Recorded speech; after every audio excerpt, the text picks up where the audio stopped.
Bismillahirrahmanirrahim. Assalamualaikum warahmatullahi wabarakatuh. Waalaikumsalam warahmatullahi wabarakatuh. Masya Allah. Alhamdulillahirrabbilalamin. Wassalatu wassalamu ala asrafil anbiya wal mursalin. Wa ala alihi wa sahbihi ajmain amma ba'du. Rabbi srahli sadri wa yassirli amri wahlul uqdatam min lisani yafqahu qawli. Alhamdulillahirrabbilalamin. Alhamdulillah segala puji bagi Allah yang telah memberikan kita nikmat sehat, nikmat kehidupan, nikmat waktu, dan nikmat kesempatan sehingga kita bisa menjalani hari-hari dengan baik, menjalani kesempatan di dunia ini dengan baik, dan juga diberikan kesempatan untuk masuk ke ruang Zoom pada malam hari ini. Salawat serta salam semoga selalu terlimpahkan kepada junjungan kita, Nabi Muhammad SAW, yang telah memberikan teladan kepada kita semuanya untuk bisa menjadi hamba yang terus menghamba kepada Allah dengan sebaik-baiknya penghambaan. Alhamdulillah yang kami hormati seluruh jajaran para ustazah di Rumah Quran Nur Hidayah, yang kami banggakan seluruh para pengurus dan juga para santriwati dan juga seluruh muslimah yang bergabung di sini, baik yang tergabung di santriwati aktif maupun bukan. Alhamdulillah pada malam hari ini kita bisa melaksanakan agenda tahunan. Insya Allah semoga rutin kita bisa lakukan silaturahim dengan teman-teman para santriwati muslimah-muslimah yang pernah terhubung di Rumah Quran Nur Hidayah. Acara halal bihalal ya teman-teman semuanya. Meskipun kita nggak full tim, teman-teman semuanya nggak langsung semua santriwati ikut. Ada ribuan santriwati ya.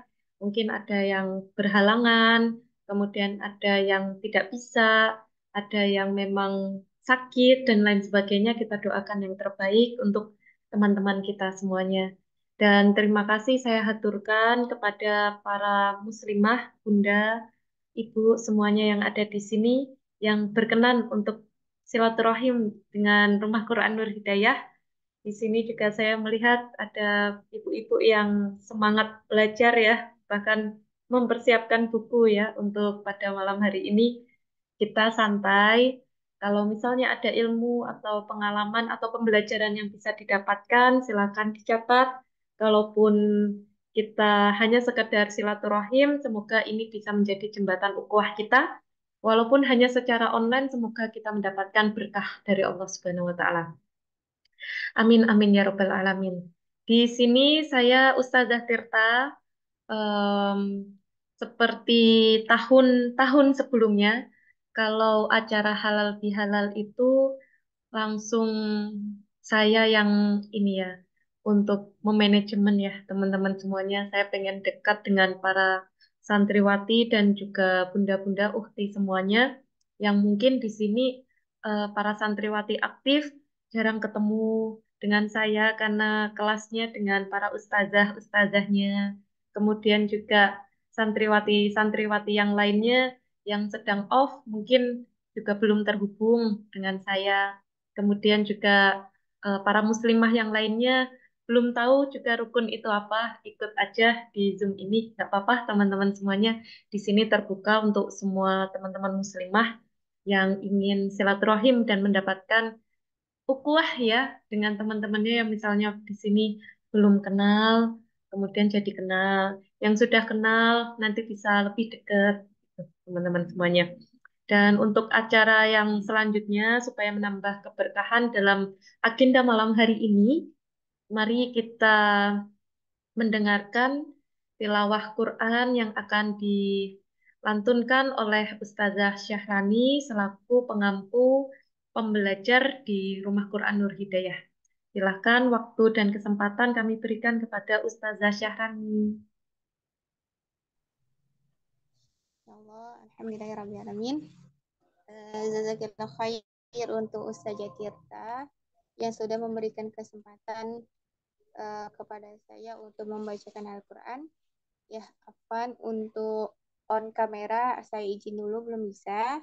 Insya Allah nanti setelah saya ba'da salat bisa, insya Allah akan di ana muncul ya gitu. Jadi insya Allah Saya akan membacakan surah Al-Hujurat, surah Al-Hujurat ayat 13 yang berhubungan dengan silaturahmi, saling mengenal ya. Gitu. Bismillah.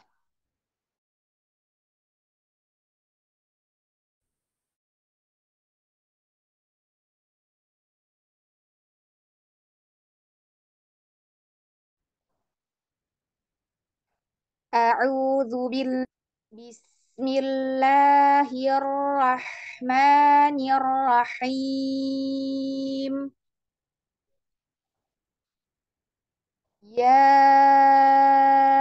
ayyuhan nasu inna khalaqnakum Ya ayyuhan nasu inna khalaqnakum min dzakarin wa unsa min dzakarin wa unsa waja'alnakum min zakarin wa unsa wa ja'alnakum syu'uban wa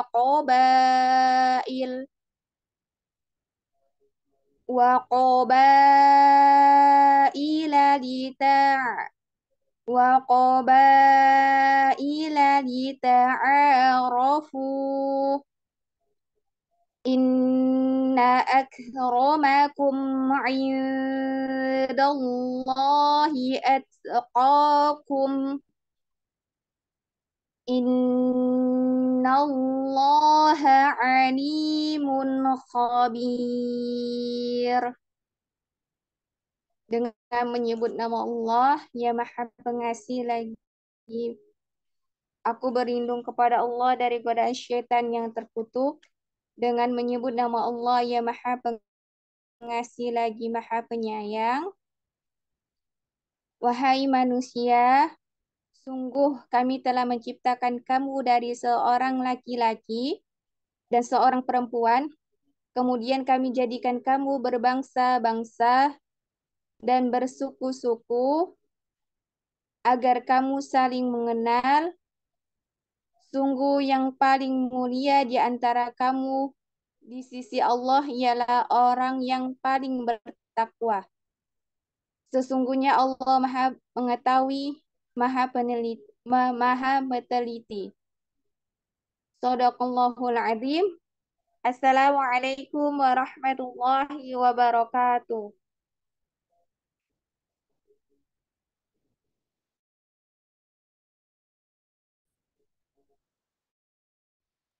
Masya Allah, Alhamdulillah. Waalaikumsalam warahmatullahi wabarakatuh. Terima kasih Ustazah. Saya kembalikan kepada Insya Allah, ya.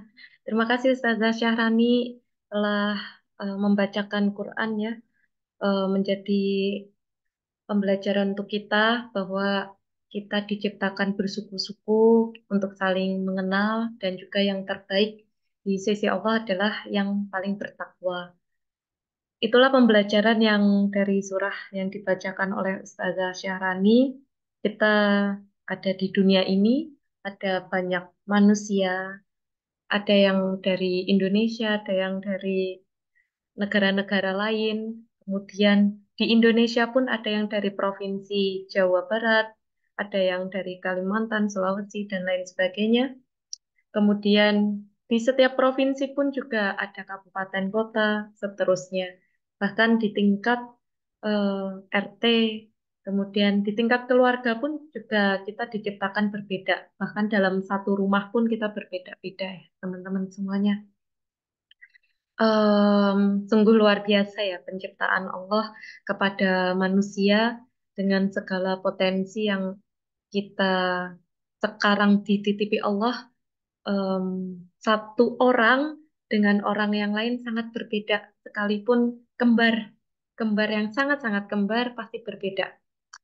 Pembelajaran untuk kita bahwa semakin kita mempelajari tentang kehidupan semakin bertambah rasa cinta kita, rasa kagum kita kepada Allah.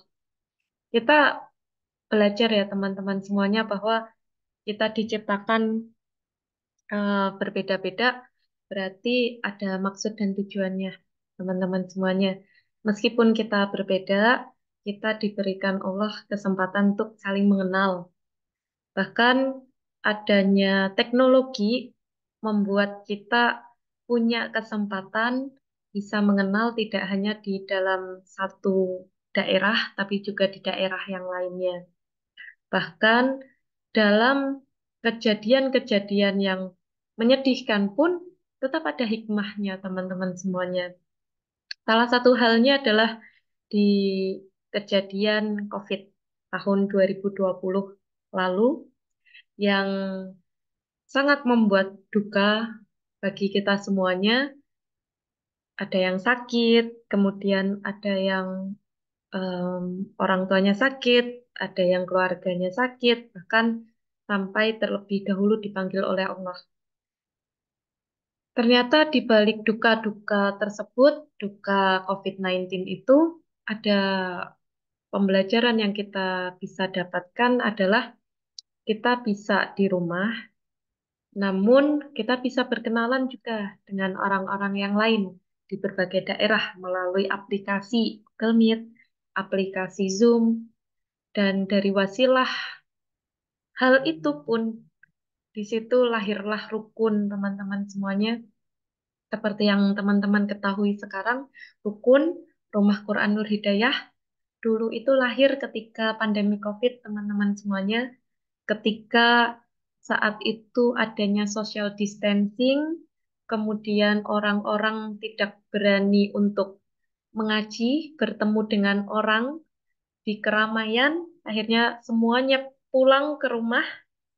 Kemudian di rumah pun juga minim untuk mengaji dengan dalih tidak ada temannya, tidak ada gurunya, kemudian tidak ada vibes mengajinya, tidak ada lingkungan pengajian dan lain sebagainya. Kemudian guru-guru Al-Quran pun di masjid-masjid pun juga tidak ada yang diajar juga karena semuanya terbatas social distancing. Tapi di sana kita semua berpikir, Allah menganugerahkan kita otak untuk berpikir bahwa kita perlu yakin bahwa mengaji itu mudah. Allah meminta kita untuk membaca pedoman kehidupan, pedomannya adalah Al-Quran, maka Allah akan memberikan sumber dayanya. Pasti mengaji mudah meskipun pandemi. Akhirnya terbesitlah, terpikirlah untuk kita mengaji online. Dulu belum familiar Zoom, teman-teman. Dulu masih pakai video call WhatsApp. Jadi kita mengaji, belajar Iqra, belajar baca Al-Quran, belajar tahsin, hafalan Al-Quran, semuanya via video call ya. Sampai akhirnya berlanjut di Zoom sampai saat ini ya, teman-teman semuanya. Dan em, ketika saat itu memang saya pribadi juga merasakan sedih adanya COVID saat itu. em, Banyak keluarga juga terdampak, bahkan saya sendiri juga. Ternyata saat itu Allah memberikan pelajaran bagi saya yang mungkin saat itu saya sedih sekali, dan ternyata saya sekarang paham bahwa ya Allah, ternyata ada hikmah di setiap kejadian. Walaupun kejadian itu menyedihkan. Kalaupun saat dulu tidak ada pandemi COVID, mungkin rukun pun tidak akan berdiri, teman-teman semuanya. Rukun tidak akan lahir, tidak akan ada tercetus bagaimana bisa mengaji walaupun kala pandemi, gitu, teman-teman semuanya. Jadi itu untuk pembuka ya, obrolan kita ramah tamah pada malam hari ini bahwa di setiap kejadian apapun, sekalipun kejadian tersebut menyedihkan, pasti akan ada pembelajaran di baliknya selama kita husnuzon kepada Allah. selama kita berpikir positif kepada Allah, bukan menyalahkan Allah, bahkan menghina takdir, tidak menerima kehendak Allah. Semakin kita mengutuk keadaan, maka semakin kita fokus kepada permasalahan. Tapi ketika kita fokus kepada kehendak Allah yang terbaik, takdir dari Allah yang terbaik, baik saya suka maupun tidak suka, pasti yang terbaik adalah dari Allah. Maka otak kita akan berusaha untuk mencari segala sisi positif dikala kesedihan itu menutupi mata kita, menutupi telinga kita, menutupi seluruh pandangan dan pendengaran kita. Itu teman-teman. Jadi ketika kita fokus kepada kehendak Allah yang terbaik, maka mata kita akan dibukakan meskipun kesedihan itu berada di depan mata. Meskipun telinga ini full, penuh rasanya dengan kesedihan. Tapi kita perlu fokus pada husnuzon kepada Allah. Ya, itu teman-teman semuanya. Mungkin juga teman-teman semuanya di sini, Bunda, Ukti, semuanya juga pernah mengalami kehidupan di mana saat itu, saat itu merasa sedih, saat itu merasa marah, saat itu merasa kecewa. Bahkan bukan hanya kepada manusia kecewanya, tapi kecewa kepada Allah saat itu. Tapi mungkin 1 bulan setelahnya atau 1 tahun setelahnya kita akan bisa mendapatkan buah pembelajaran dari kesedihan kita di masa lalu. Itu teman-teman semuanya. Itu menjadikan hikmah dalam hidup kita bahwa ke depan atau bahkan sekarang ketika kita sedang mengalami suatu hal yang menyedihkan, maka ambillah nilai-nilai positif dari hal yang menyedihkan itu. Dan ini sangat-sangat berhubungan dengan acara kita pada malam hari ini, yaitu halal bihalal ya, yang mana di bulan Syawal ini adalah bulannya silaturahim. Di bulan Syawal ini adalah bulannya kita saling bertemu dengan sanak saudara, kita bertemu dengan teman-teman kita, meskipun ya teman-teman, saat itu ada orang-orang yang mungkin pernah melukai hati kita. Ada orang-orang yang dari lisannya pernah menyakiti kita. Ada orang-orang yang dari tangannya pernah menyakiti badan kita. Ada orang-orang yang dari badannya pernah melukai badan kita dan lain sebagainya. Tapi ingatlah pada pembelajaran yang kita bahas beberapa menit yang lalu bahwa pasti ada hikmah di balik semuanya. Kita perlu fokus kepada kehendak Allah yang terbaik, baik kita suka maupun tidak suka. Kita fokus kepada kehendak Allah yang terbaik, baik kita suka maupun tidak suka. Itu teman-teman semuanya. Tuh. Jadi di momen pada Syawal ini, kita teman-teman semuanya, kalau biasanya ada kata-kata quotes tuh, mulai dari nol ya, gitu ya. Mulai dari nol. Nah, maksudnya apa mulai dari nol?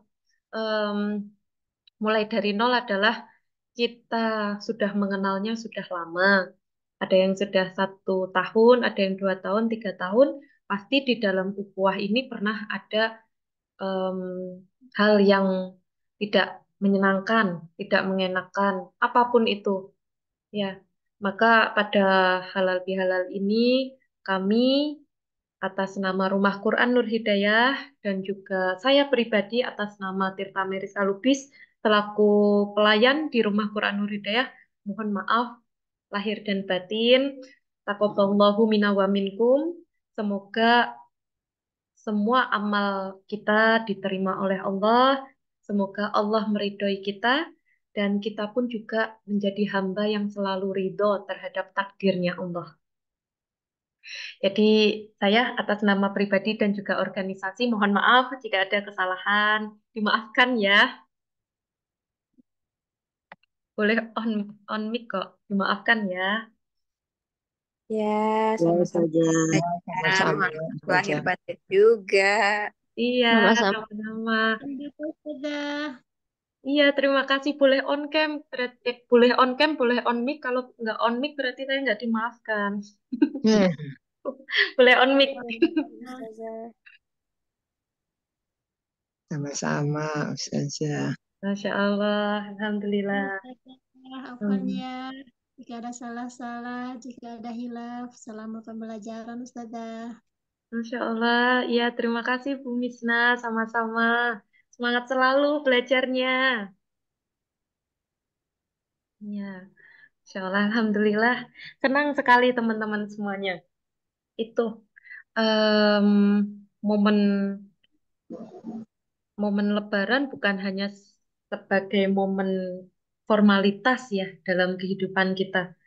Bahkan ada dalam kehidupan seorang manusia atau beberapa orang manusia, suatu momen itu adalah diukur dari sebuah momentum formalitas ya.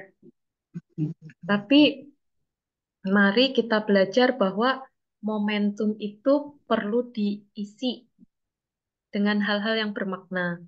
Momentum itu perlu diisi dengan hal-hal yang memang menjadikan kita menjadi hamba yang semakin bertakwa. Nah, salah satunya adalah momentum Lebaran ya. Momentum Lebaran Syawal ini kita banyak bertemu dengan orang-orang, baik offline maupun online. Mari kita belajar untuk menghadirkan hati kita, kesungguhan kita dalam kita bermomentum. Dalam artian adalah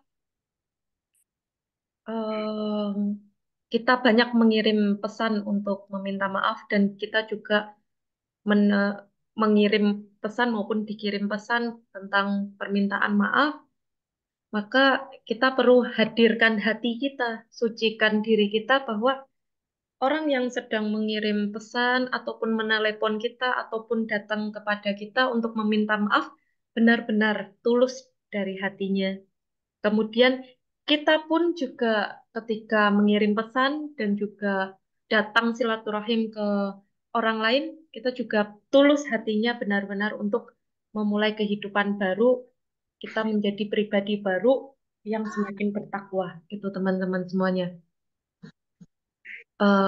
Maka minal aizin wal faizin, mohon maaf lahir dan batin itu, mari kita maknai bukan hanya di lisan, tapi sama-sama kita maknai dalam kehidupan kita.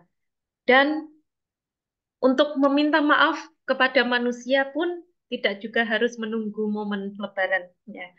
Jadi kalaupun kita merasa ada salah kepada orang lain di bulan-bulan selanjutnya, tidak harus menunggu momen tahun depan Lebaran untuk minta maaf ya. Tapi kita bisa untuk minta maaf kala itu, kalau Allah mengingatkan pikiran kita bahwa kita ada salah kepada orang tersebut. Saya tiba-tiba terpikir teman-teman dari lisan saya yang baru saja menyampaikan ketika Allah mengingatkan kita terhadap sebuah kesalahan kepada orang lain. Saya baru saja terbesit ya teman-teman bahwa salah satu nikmat yang mungkin jarang saya ataupun teman-teman lihat adalah nikmat ketika diingatkan terhadap kesalahan kita kepada orang lain. Allah yang mengingatkan kita bahwa ada salah nih kepada orang itu, minta maaf lah gitu.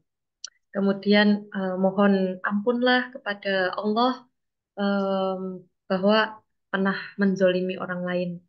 Karena mungkin tidak semua hamba Allah diberikan nikmat itu, teman-teman. Diberikan nikmat ingat, ingat dan merasa salah.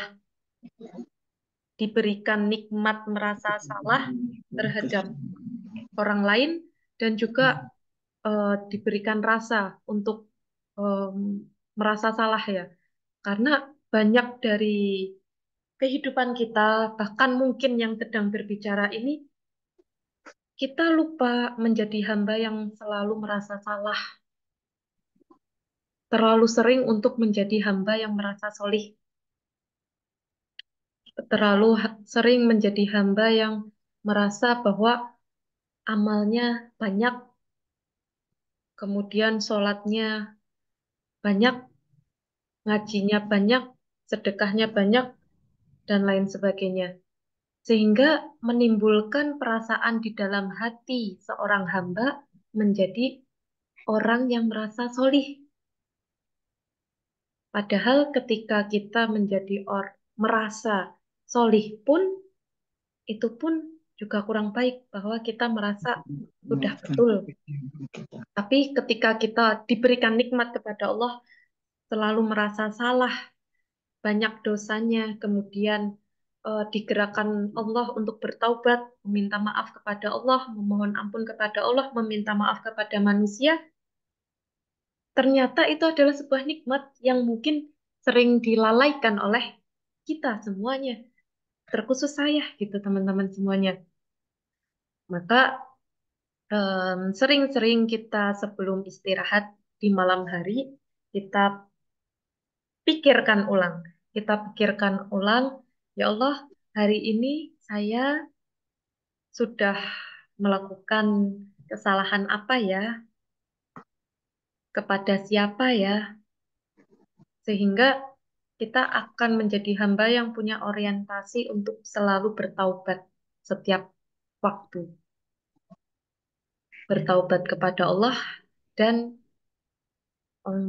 meminta maaf kepada manusia. Itu teman-teman semuanya. Maka kita dianjurkan juga ya sebelum istirahat itu mengevaluasi harian kita. Evaluasi harian. Jadi ketika kita sebelum lelap, kita evaluasi hari ini kebaikan apa yang sudah dilakukan, kemudian kesalahan apa yang sudah dilakukan, dan juga jangan pernah lupa untuk setiap sebelum tidur adalah memaafkan kesalahan orang-orang yang sudah menyakiti kita di hari tersebut maupun yang lampau-lampau. Itu luar biasa ya, bahkan teman-teman pernah mendengarkan sebuah kisah yang luar biasa, yang mana ada seorang hamba yang mudah untuk masuk ke surganya Allah melalui pintu sabar, ya. Ternyata setelah diketahui kehidupannya, ibadahnya biasa-biasa saja. Tapi yang membuatnya luar biasa di hadapan Allah adalah kemampuannya untuk sabar dan memaafkan orang-orang yang pernah menzoliminya. Sebelum tidur, dipikirkan, ya Allah, hamba memaafkan semuanya. Setelah saya mendengarkan cerita itu ketika awal-awal ya, Masya Allah, kagum yang sangat-sangat kagum ya. Dulu dengar cerita itu ketika SMP, kemudian terus cerita-cerita tentang kekuatan sabar itu luar biasa, diulang berkali-kali ya. Ternyata saat kita semakin diberikan Allah usia untuk menjalani kehidupan, semakin paham kenapa em, ada pintu khusus sabar ya untuk orang-orang yang sabar.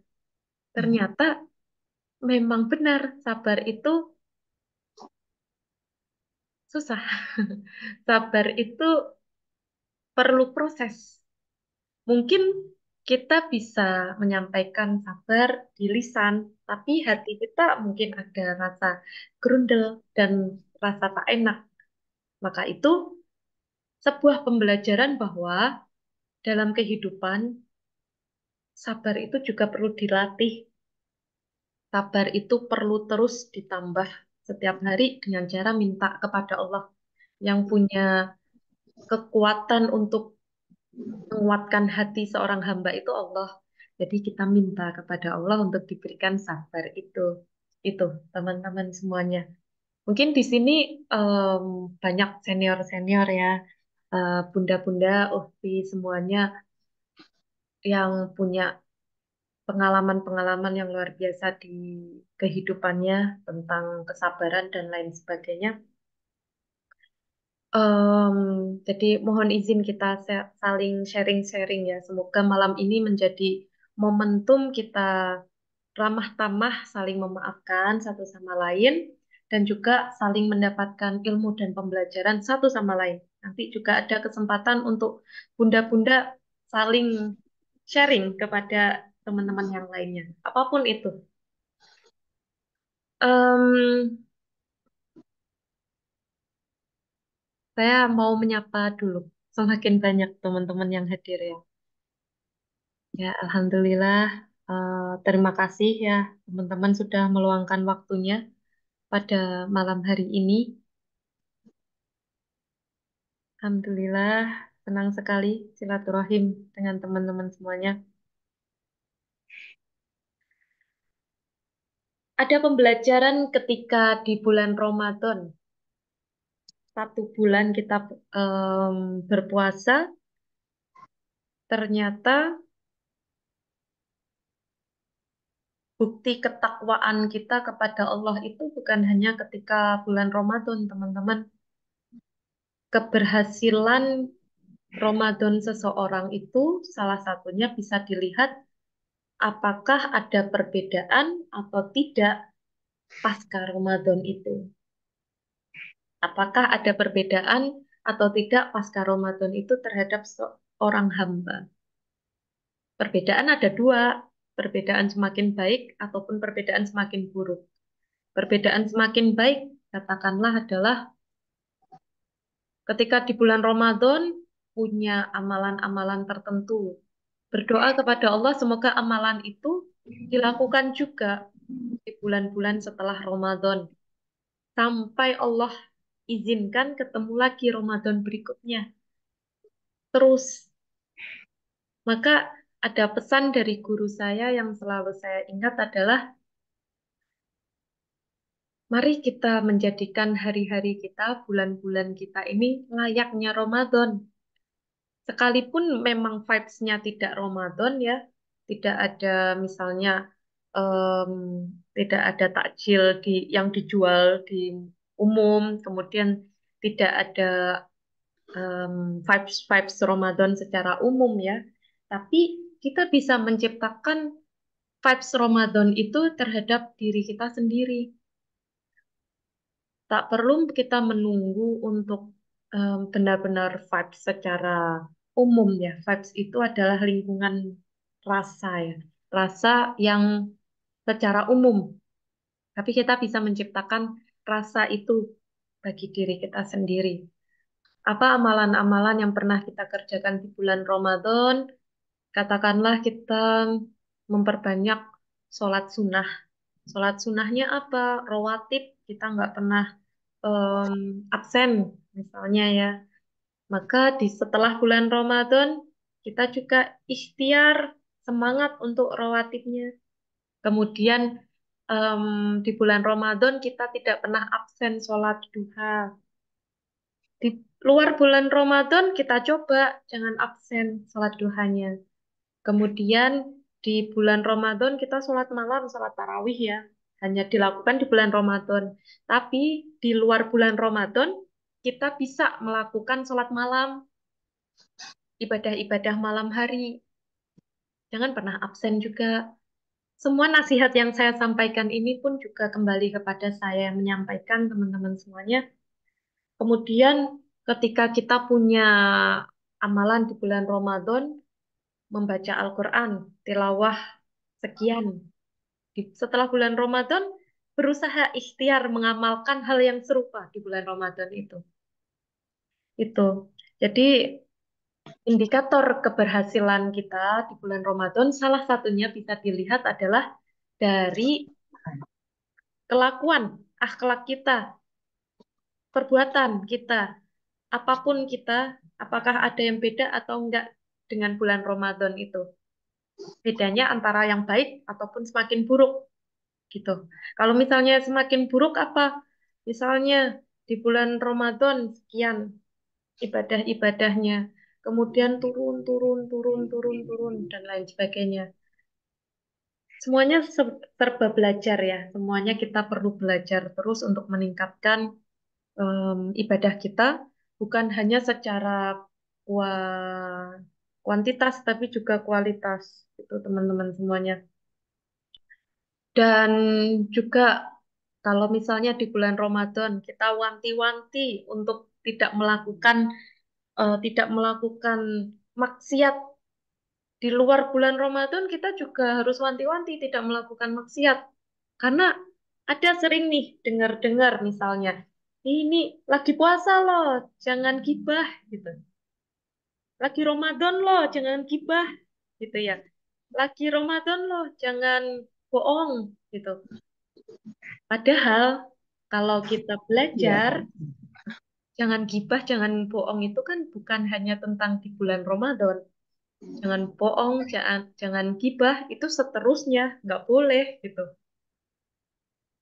Jadi apa yang kita bisa ambil adalah kalaupun di bulan Ramadan kita bisa menahan diri terhadap hal-hal yang menjerumuskan kita kepada murkanya Allah, maka kita berdoa kepada Allah setelah bulan Ramadan, semoga Allah lindungi kita dari hal-hal yang kita lakukan yang membuat murkanya Allah. Ya Allah, saya di bulan Ramadan nahan banget misalnya. Ya Allah, saya nahan banget untuk tidak gunjing orang, nggak ngomongin orang di belakang. Tuh. Ya Allah, mohon ketika setelah bulan Ramadan, izinkan saya untuk tetap terjaga lidahnya, terjaga mulutnya terhadap membicarakan keburukan-keburukan orang lain, membicarakan orang lain. Saya nggak mau makan bangkai dari saudara sendiri. Itu, misalnya tentang gibah. Kemudian ada lagi bohong. Ya. Ya Allah, di dalam bulan Ramadan saya benar-benar jaga tangan saya, jaga lidah saya untuk tidak bohong, tidak menipu orang. Ya Allah, mohon dijaga kesucian tangan dan kesucian mulut saya supaya setelah bulan Ramadan saya tetap bersih, nggak mau bohong. Kemudian ada lagi, eh, ya Allah, di bulan Ramadan saya sudah jaga banget suara saya supaya nggak teriak-teriak, nggak melukai hati orang, supaya nggak bikin orang sedih. Ya Allah, mohon pasca bulan Ramadan diizinkan suara saya tetap lembut, suara saya tetap bisa membawa kebaikan, suara saya bisa membawa kebaikan untuk orang lain, tidak menyakiti orang lain, bukan hanya di bulan Ramadan. Itu. Jadi mohon kepada Allah untuk diberikan kesucian, diberikan kesempatan untuk berikan dijauhkan kesempatan. diri Jauhkan. kita dari hal-hal yang membuat murkanya Allah. Oh, ya Gitu, Allah. teman-teman semuanya. Kemudian yang berikutnya, tadi sudah ya kita mohon kepada Allah untuk supaya ibadah-ibadah yang kita pernah lakukan di bulan Ramadan, supaya istiqomah sampai terus. Jadi bukan hanya ibadah saat Ramadan, tapi ibadah yang kita latihannya itu di bulan Ramadan. Latihannya di bulan Ramadan, kemudian prakteknya seterusnya. Jadi bukan bukan berarti kita memaksimalkan badan hanya saat bulan tertentu ya, tapi terus terus gitu teman-teman semuanya berdoa kepada Allah. Kemudian minta kepada Allah semoga dihindarkan dari hal-hal yang menyebabkan murkanya Allah. Itu teman-teman semuanya. Lagi misalnya ketika di bulan Ramadan, ya Allah di bulan Ramadan saya semangat banget baca Qurannya.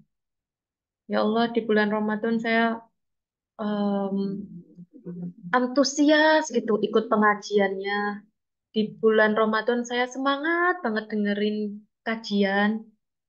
Semoga ya Allah pasca bulan Ramadan saya diberikan semangat juga untuk ikut kajian, ikut ngaji, baik sendiri maupun nanti ada temennya. Terkadang kan pernah ya kita kalau misalnya ada aktivitas, dia nggak mau sendiri gitu. Nggak ada temennya, nggak usah ikut gitu ya. Itu pernah sih dulu kejadian pas saya SMA takut gitu ya ikut pengajian ibu-ibu pas itu. Kemudian tapi ibu saya memotivasi saya gitu ya. Walaupun walaupun semuanya ibu-ibu, tapi nggak apa-apa. Ngaji itu nggak terbatas usia. Memang pengajiannya ibu-ibu, tapi ngaji itu semua usia. Gitu. Ya, saya pas itu minder ya. Saya malu gitu. Semuanya ibu-ibu, saya masih kecil gitu. Tapi ya, ibu saya menyampaikan itu bahwa ngaji itu nggak tentang usia, ngaji itu ya tentang semua usia. Jadi mau kita sudah lansia, ataupun kita masih muda, ataupun kita masih remaja, semuanya punya kewajiban untuk ngaji. Ya, ngaji itu terus, karena menuntut ilmu itu wajib hukumnya bagi laki-laki maupun perempuan. Tidak terbatas teman-teman yang eh, menempuh ilmu cuman laki-laki, karena laki-laki nanti tanggung jawabnya banyak, harus em, beri nafkah, kemudian tanggung jawabnya harus membawa keluarganya kepada Allah, ke surganya Allah, menjauhkan dari nerakanya Allah. Kemudian laki-laki tugasnya ini, itu, dan lain sebagainya. Tapi ingat bahwa tugas perempuan pun juga banyak. Maka yang dipelajari oleh perempuan juga harus banyak. Ya, teman-teman semuanya. Jadi ini motivasi untuk kita semuanya, para umahat dan juga teman-teman, para muslimah di room ini adalah menuntut ilmu, semangatnya itu harus terus ditambah. Karena tugasnya perempuan itu banyak dan besar. Kita punya tugas yang luar biasa di muka bumi ini sebagai seorang hamba. Kita menjadi khalifah di muka bumi ini, menjalani tugas untuk mengajak orang pada kebaikan, mencegah dari kemungkaran, dan juga mengajak pada ibadah. Ya, di dalam Quran surah Ali Imran disampaikan seperti itu, teman-teman semuanya. Kita punya tugas mengajak pada kebaikan, mencegah dari kemungkaran, kemudian mengajak kepada ibadah. Nah, kalau kita mau melakukan tiga hal ini, kita tidak bisa kalau tanpa ilmu. Maka kita perlu terus upgrade ilmu. Upgrade ilmu, ada peluang ngaji masuk, ada peluang belajar masuk, ada kelas masuk. Jangan pernah berhenti belajar. Karena ketika kita berhenti belajar ya di saat itu kita sudah tidak ada kesempatan upgrade lagi. Karena pahalanya pencari ilmu itu luar biasa. Banyaknya pahalanya pencari ilmu itu luar biasa berkahnya. Ya, teman-teman. Kalau kita sebagai seorang anak, kita perlu juga ilmu sebagai seorang anak.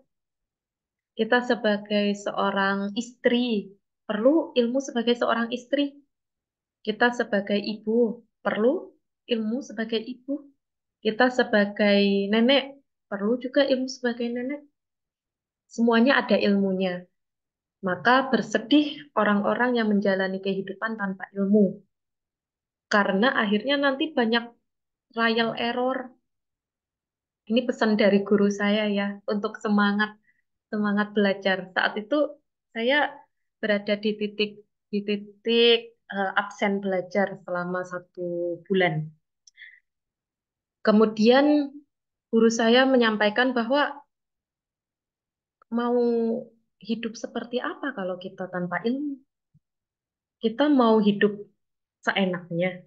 Kita mau hidup serba terkejut dengan hal-hal yang mengejutkan di depan mata. Kita mau hidup bebas. Kita mau hidup yang banyak trial error. Itu bagi saya pas itu mikir ya, hidup yang banyak trial error. Apa itu maksudnya ya? Ternyata ketika kita berjalan di muka bumi ini tanpa ilmu, akhirnya kita trial error ya. Coba, coba, coba, kemudian akhirnya mendapatkan kesalahan, kesalahan akhirnya jadi sedih, kemudian mencoba lagi dan lain sebagainya. Itu kalau dalam catatan tidak ada ilmunya ya teman-teman semuanya. Maka penting sekali kita dalam menapaki kaki kita di muka bumi ini itu dengan ilmu. Terus belajar. Terus belajar sesuai dengan kemampuan kita teman-teman semuanya. sesuai dengan apa yang kita butuhkan. Tapi sebaik-baiknya ilmu adalah ilmu agama ya, teman-teman semuanya. Kita pelajari akidah, kita pelajari tentang em, ibadah-ibadah, kita pelajari tentang Al-Quran. Sebelum kita ilmu-ilmu yang lain. Jadi kita pelajari dulu, setelah itu mari kita maksimalkan ilmu-ilmu yang lain. Terus apakah ilmu yang lain itu nggak penting? Ya penting. Ilmu yang lain itu adalah untuk kita em, menapaki kehidupan, memaksimalkan peran kita di muka bumi ini. Kalau ilmu agama untuk kita memantapkan hati ya, teman-teman, untuk menjalani kehidupan sesuai dengan pedoman yang ada. Tapi ilmu dunia kita perlukan untuk kita memberikan kontribusi di dunia ini. Ya, ilmu dunia tetap penting supaya kita bisa punya kontribusi di dunia ini. Ada yang ilmunya ilmu kesehatan, ya. Akhirnya berkontribusi di bidang bidan, perawat, dokter, dan lain sebagainya. Akhirnya punya jejak-jejak kontribusi di lantai bumi ini punya jejak-jejak kebaikan sehingga itu pun bisa menjadi amal jariah yang bisa dibawa ketika di akhirat kelak. Gitu. Kemudian ada yang punya ilmu arsitek, ya, arsitek. Kemudian dibuat untuk berkarya, dibuat untuk berkontribusi di lantai bumi ini. Akhirnya membuat bangunan-bangunan untuk dakwah, kemudian membuat karya-karya terbaik untuk agama Islam. Akhirnya disitulah pentingnya juga ilmu dunia untuk kita memberikan kontribusi di masa-masa hidup kita di dunia ini. Diniatkan untuk ibadah dan juga diniatkan untuk jariah. Ya. Jadi mindset kita ketika kita sedang belajar ilmu dunia adalah, ya Allah, saya kejar ilmu dunia ini untuk beribadah agar Engkau ridho kepada hamba. Nah, saat kita mempraktekkan ilmu dunia tersebut, diniatkan, ya Allah, untuk jariah, ya Allah, untuk bantu orang, untuk menjadi amal kebaikan yang usianya lebih panjang daripada usia saya. Karena terkadang kontribusi itu usianya lebih panjang daripada si pemberi kontribusi, ya, teman-teman semuanya. Banyak kisah-kisah yang luar biasa. Mungkin teman-teman semuanya ada orang-orang yang em, membangun masjid, ya, arsitek yang membangun masjid. Dibangunlah masjid tersebut dengan kuasa Allah dari ilmu, kemudian skillnya dibangun masjid yang terbaik untuk bisa sholat orang-orang, ibadah orang-orang, hingga Allah takdirkan beliau meninggal dunia, tutup usia, tapi amal jariahnya nggak tutup usia. Amal jariahnya terus berusia. Meskipun si kontributor itu sudah tutup usia, kontribusinya tetap jalan terus. Nah, maka kita penting juga tetap belajar ilmu dunia sesuai bidang kita yang kita pilih apapun. Tapi diniatkan juga untuk beribadah dan juga berjariah ya. Supaya meskipun kitanya sudah tutup usia, tapi kontribusi kita nggak pernah tutup usia. Lagi, kita seorang guru, guru TPQ ataupun guru di sekolah. Kita ngajar ke anak-anak, kita ngajarin ilmu fisika, matematika, ilmu biologi, semuanya kita ajarin. Ya. Kemudian kita niatkan, ya Allah, ilmu yang saya sampaikan, sekalipun sedikit, em, sekalipun memang bukan ilmu agama, katakanlah, tapi saya niatkan untuk jariah kepada anak-anak yang semoga anak-anak nanti amalkan juga, sampaikan kepada orang lain, karena kita tidak tahu mungkin dari ilmu yang kita sampaikan kepada anak-anak kita jadi ilmuwan di bidang keilmuan tersebut. Banyak teman-teman semuanya guru-guru, Saya punya guru fisika.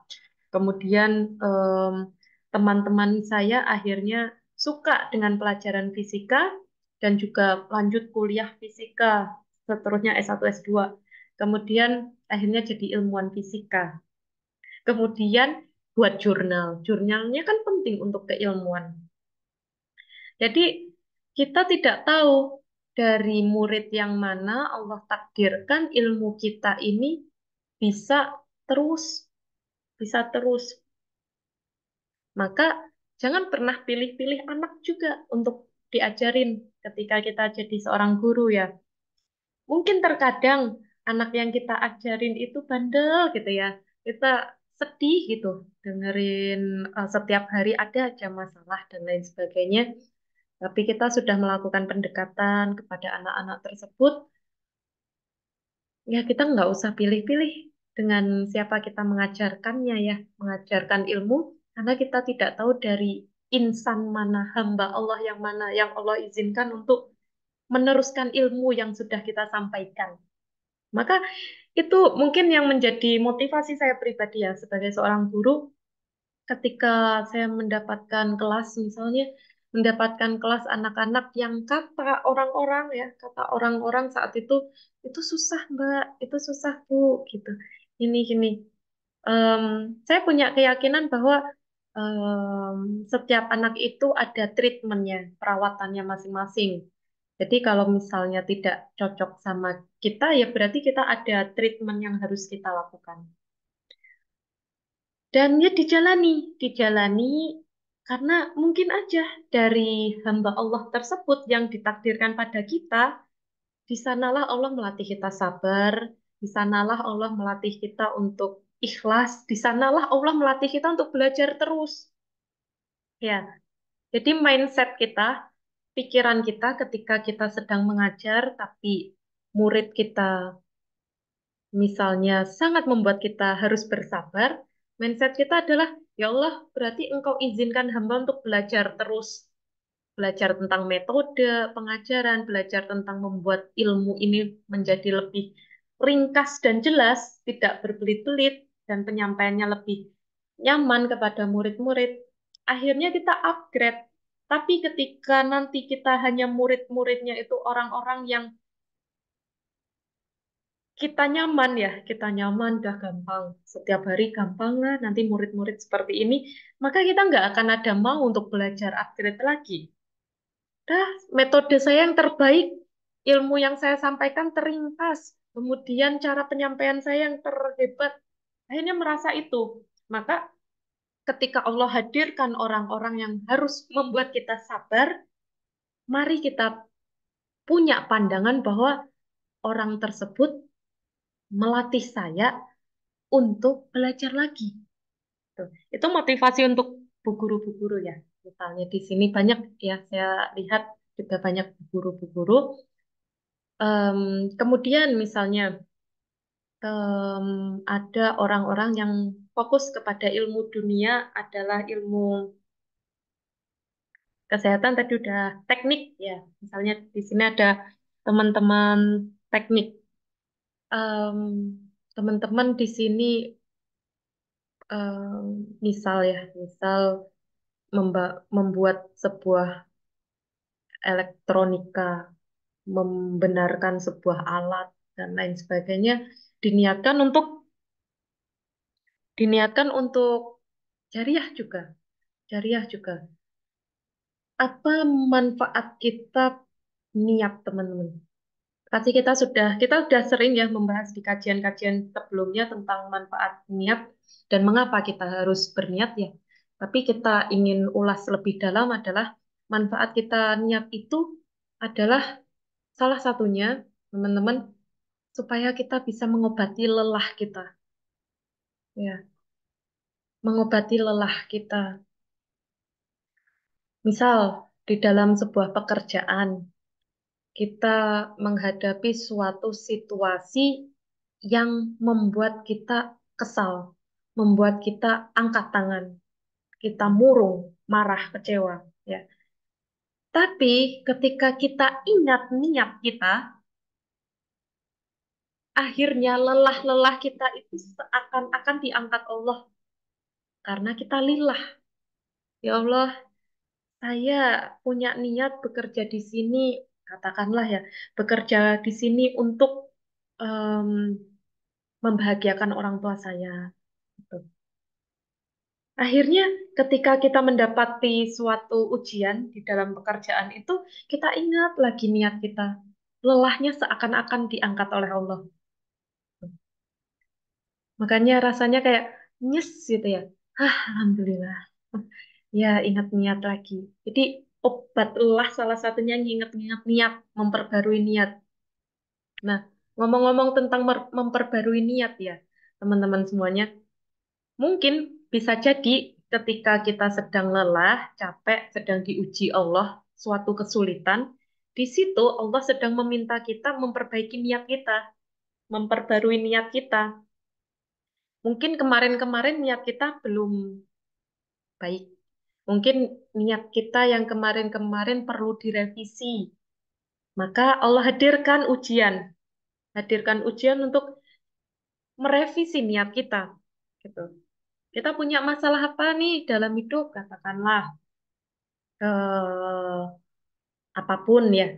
Terus kemudian kalau kita bisa baliknya ya, mencari hikmah atas masalah itu, oh ya Allah, mungkin niat saya salah untuk di sini, untuk kemarin fokus kepada material kayak gitu.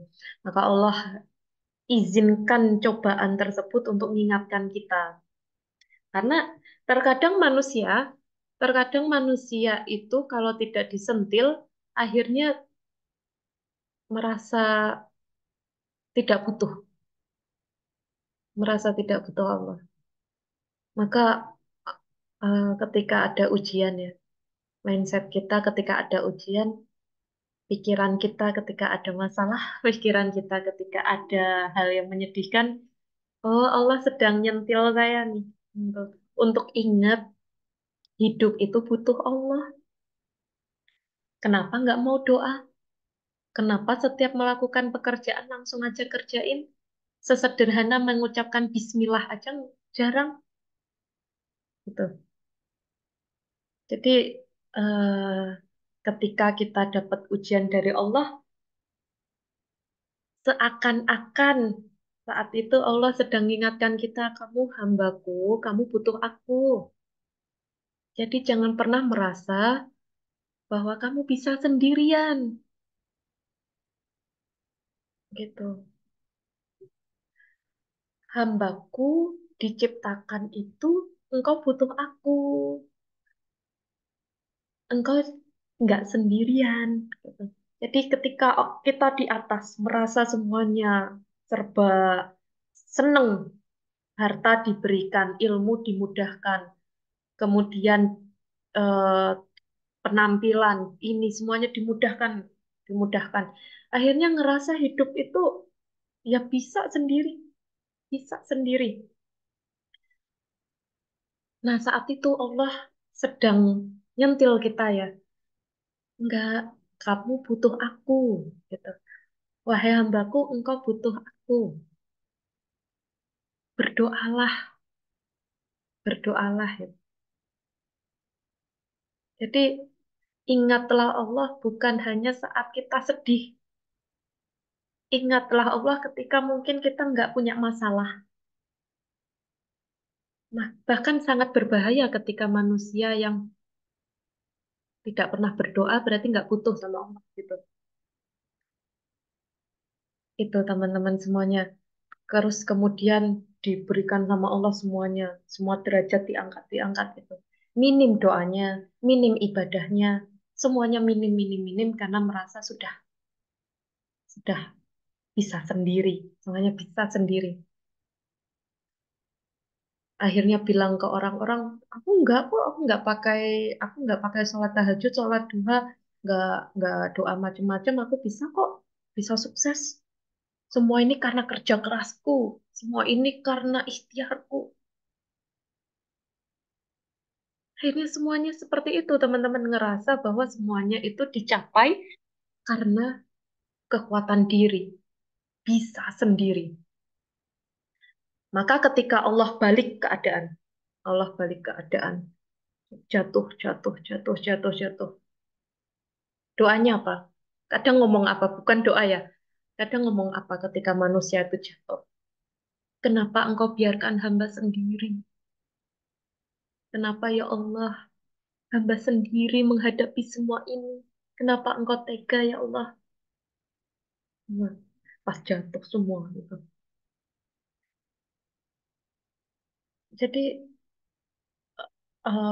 renungan pada malam hari ini adalah mari kita menjadi hamba yang tahu diri. Mungkin kita sering mendengar jadi manusia tuh yang tahu diri dong sama orang gini gini gini. Tapi jarang kita berpikir menjadi hamba yang tahu diri. Hamba yang tahu diri itu apa? Hamba yang tahu bahwa diciptakannya tugasnya apa. Terus butuhnya Allah, kemudian butuhnya apa. Hamba yang diciptakan untuk menjadi khalifah. Tujuannya diciptakan ngapain? Untuk ibadah. Kemudian ibadah ini harus ngapain? Harus tahu pedomannya. Pedomannya itu apa? Al-Quran. Kemudian gimana menjalani kehidupan di dunia ini yang serba kompleks. Ada panduan hadis, teladan dari Rasulullah. Lakukan itu, lakukan itu. Maka hidup itu akan sesuai dengan maunya Allah. Jadi hamba yang tahu diri itu adalah hamba yang menjalani kehidupan sesuai dengan maunya Allah. Ya Allah, Engkau mau apa kepada hamba? Hamba lakukan. Ya Allah, Engkau larang apa kepada hamba? Hamba jauhkan. Ya, kita berdoa kepada Allah untuk menjadi hamba yang tenang. Karena terlalu sering orang berdoa menjadi manusia yang senang, tapi lupa menjadi manusia yang tenang.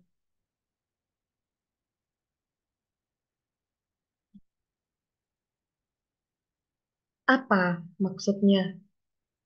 Maksudnya adalah kita mungkin bisa ketawa, tertawa. Manusia mungkin bisa tertawa, terbahak-bahak di dalam kehidupan ini. Dalam kehidupan ini. Tapi apakah bisa dia menjamin hatinya itu tenang, damai? Tidak, teman-teman. Maka jangan kasih tanda sama dengan, ya, sama dengan senang sama dengan bahagia. Ya, tertawa sama dengan bahagia. Itu tidak bisa disamadengankan. Karena bahagia itu adalah ketika manusia itu bukan senang, tapi tenang. Orang yang tenang pasti senang, tapi orang yang senang belum tentu tenang. Ya, kita minta kepada Allah ketenangan diri, em, menjalani kehidupan ini, meskipun ada ujiannya, tapi kita tenang karena ada Allah. Meskipun ada lika-likunya, kita tenang karena kita punya Allah. Itu.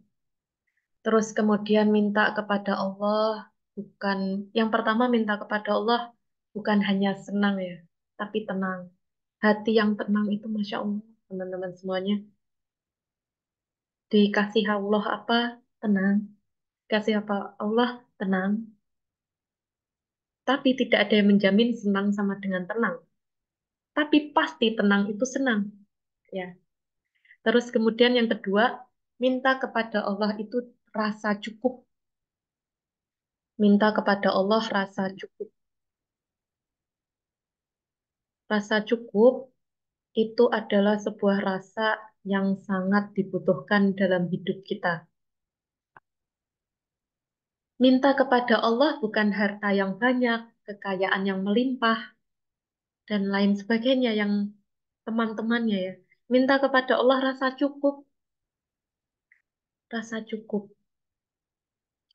Karena banyak manusia-manusia yang diberikan semuanya, diberikan dunia, ya, kaya, harta, tahta, semuanya, tapi nggak merasa cukup, merasa kurang terus.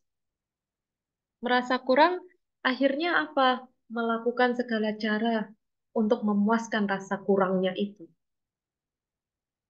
Padahal ketika dilihat sudah sangat sempurna sesuai pandangan dunia gitu.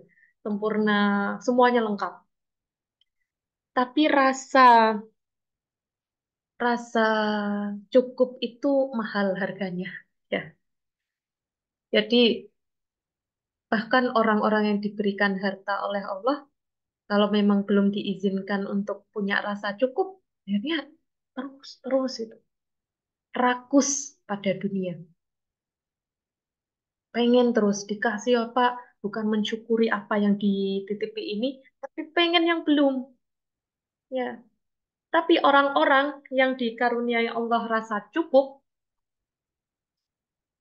diberikan Allah nikmat, kelihatannya dikit gitu ya. Tapi senengnya minta ampun. Ya Allah, Alhamdulillah. Alhamdulillah hari ini saya bisa dapat rezeki. Alhamdulillah nanti bisa untuk beli apa.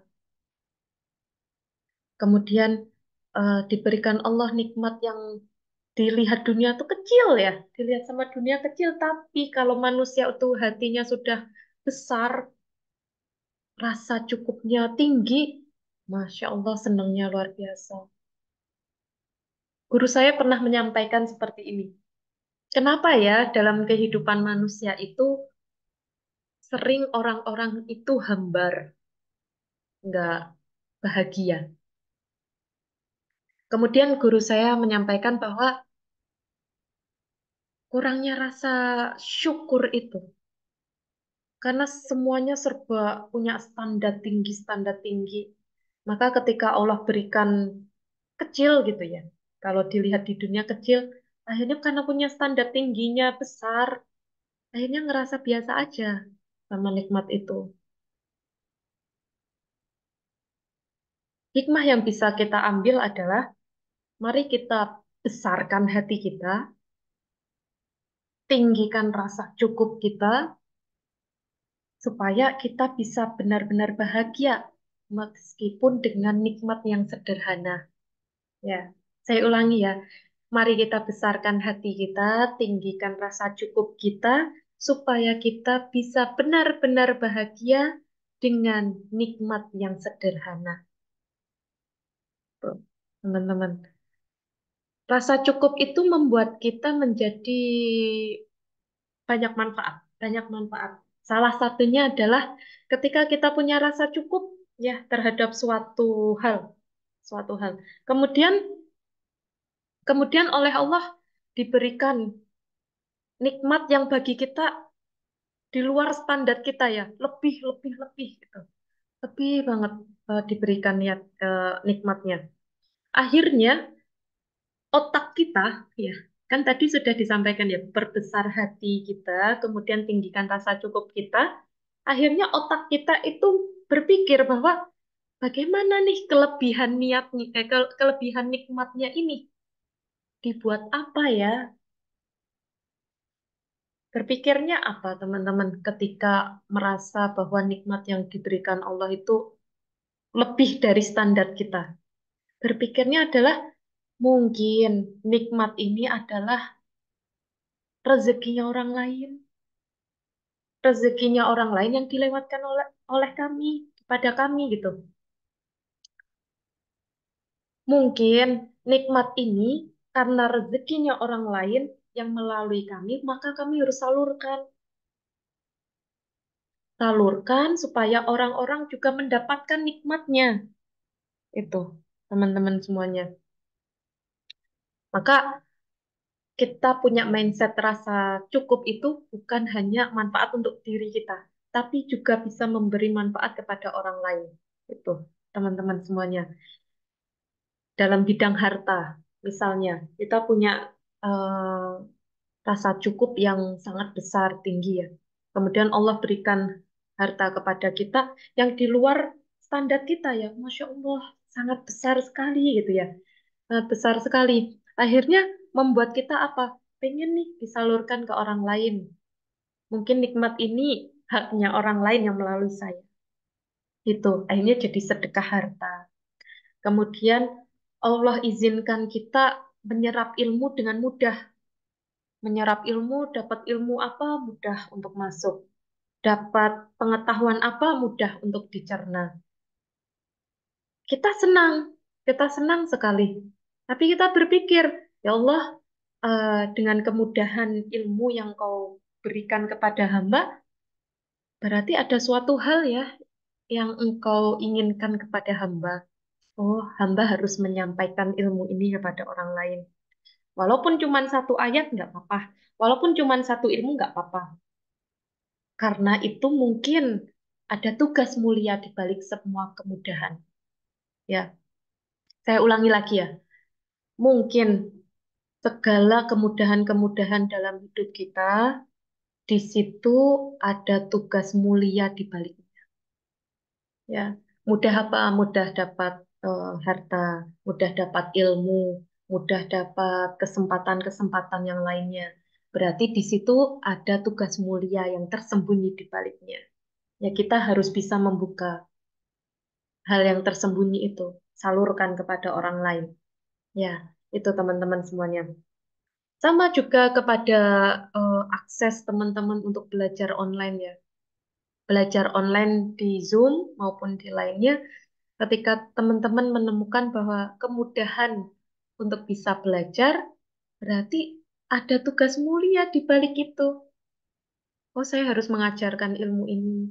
Oh, saya harus membagikan ilmu ini. Oh, saya harus mengajak teman-teman saya untuk belajar juga, dan lain sebagainya. Jadi, ketika kita mendapatkan kesulitan, kita diminta Allah untuk upgrade diri. Ketika kita mendapatkan kemudahan, mungkin di balik itu ada tugas mulia yang disiapkan Allah untuk kita. Itu teman-teman semuanya.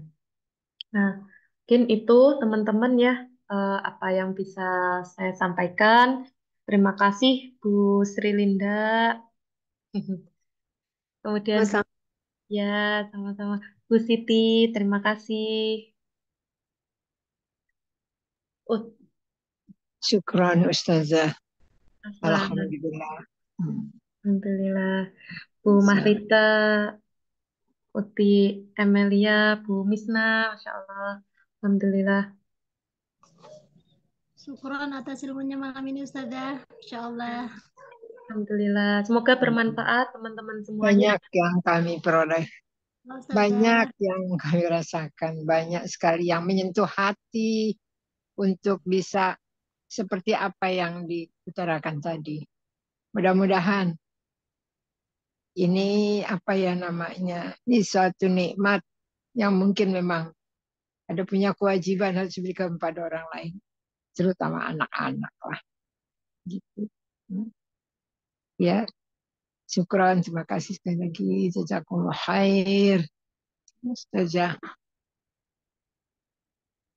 Masya Allah, Afwan. Terima kasih juga Bu Siti. Semangat selalu. Ya, Alhamdulillah. Ya, Alhamdulillah. Mungkin itu ya teman-teman ada sedikit waktu sebelum penutupan.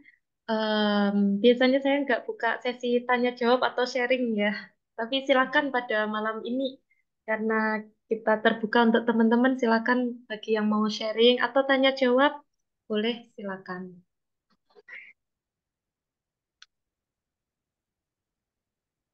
Oh iya, mengenai programnya ini kan sampai 8 kali pertemuan sesuai dengan apa schedule-nya. Nah, untuk tahap berikutnya itu apa yang harus diikuti lagi gitu? Atau memang tingkatannya setelah ini apa gitu? Oh ya, Bu Siti sudah pernah ikut kelasnya atau ini baru daftarnya?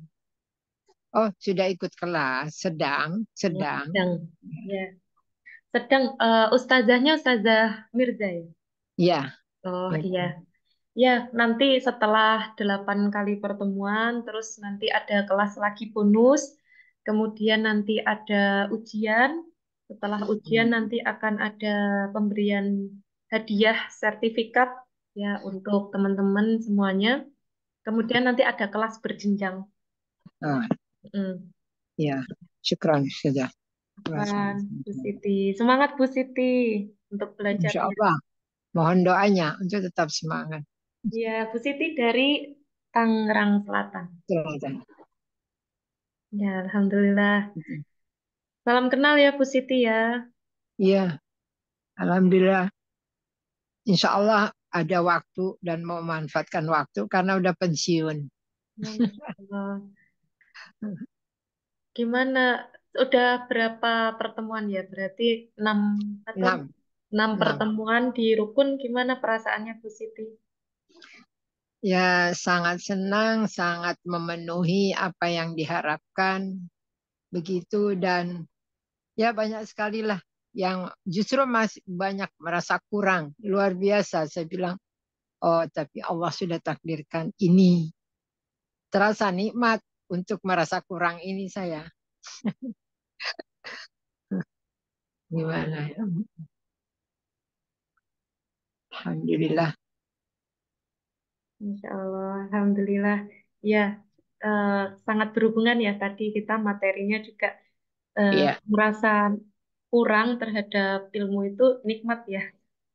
Terus belajar terus. iya. Hmm. Karena banyak orang yang berhenti belajar karena merasa sudah puas dengan ilmunya. Tidak pernah puas. Iya, harusnya Usia tidak. sudah demikian.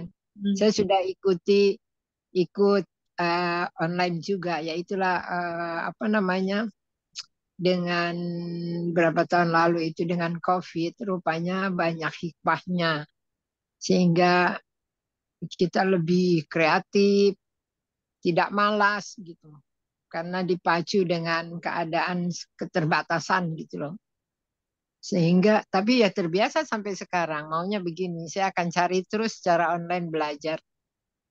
Sudah ikut banyak, tapi ada yang berat-berat, tapi yang ini cocok gitu. Ya Allah, Ada Alhamdulillah. yang saya ikuti berat sekali, saya bilang, loh saya kan tidak punya basic nyantri, tidak punya biasa saja gitu, mengaji biasa di lingkungan atau sama keluarga gitu.